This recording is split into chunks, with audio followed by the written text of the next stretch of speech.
बात करते हैं। मैं बताता हूँ जातवाद का दर्द। हाँ, हम लोग कर रहे हैं ना, हम लोग कर रहे हैं। आप भी नहीं कर रहे, जो आप बैनर पे लिख हाँ, रहे हैं, उसके मुद्दे पर देखिए हमारी मांगे क्या क्या है उस पर बता दें। जातीय आरक्षण खत्म, हाँ एकदम खत्म होना चाहिए आज।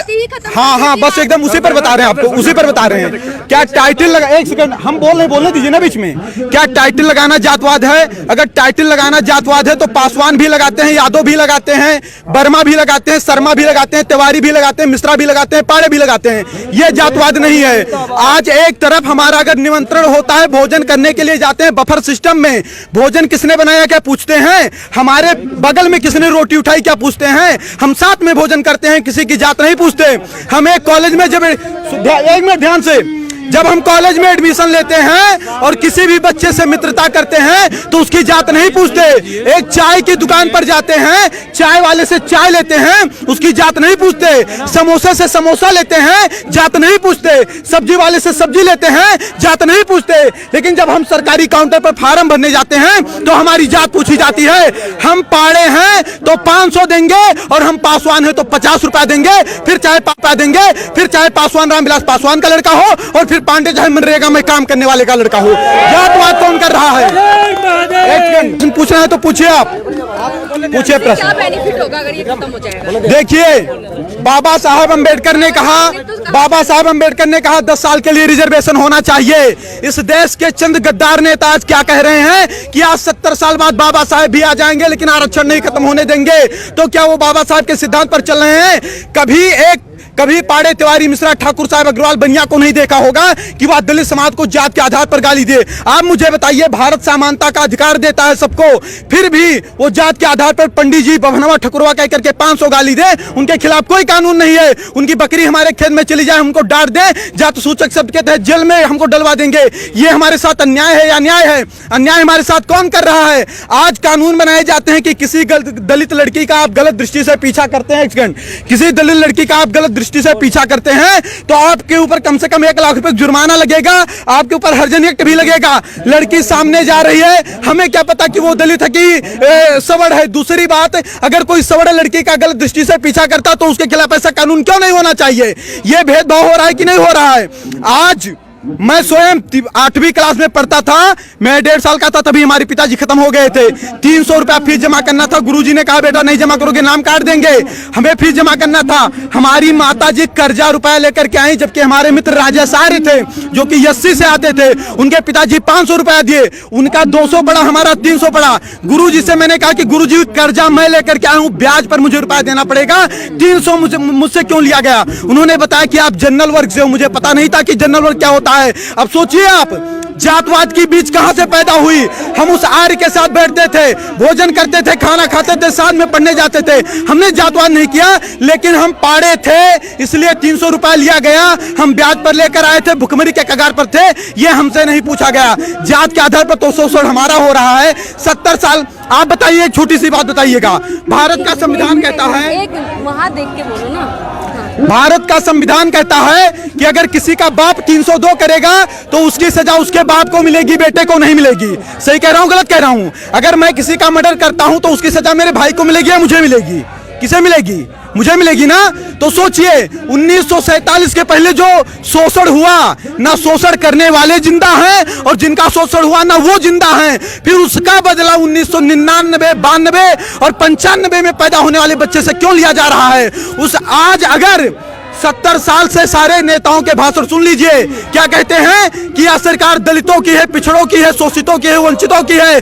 फिर भी 70 साल से दलित दलित है, शोषित शोषित है, वंचित वंचित है। तो इसका जिम्मेदार सरकार है कि सवर्ण है? इसका जिम्मेदार संविधान है कि सवर्ण है? सवर्ण के ऊपर कैसे आरोप लगाया जा सकता है? हम नरेगा में काम करें, हम मजदूरी करें, हम ठेला लगाएं, लेकिन पंडित जी हैं इसलिए मुझे अच्छे स्कूल में एडमिशन नहीं मिलेगा, 90% लाकर मुझे फेल कर दिया जाएगा।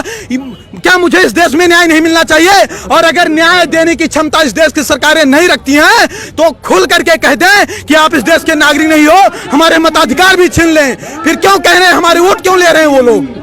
SC/ST एक्ट का 10 महीने जेल है। अब आप क्या मांग रख रहे हैं? अगर इन मांगों को नहीं माना जाए, हमारी मांग ये है कि देखिए, एक समय था, एक कालखंड था जब जातवादिता रही होगी। आज जातवादिता नहीं है। यहाँ जितने लोग आए, मैंने किसी की जात नहीं पूछी, सबसे हाथ मिलाया, नमस्ते प्रणाम किया।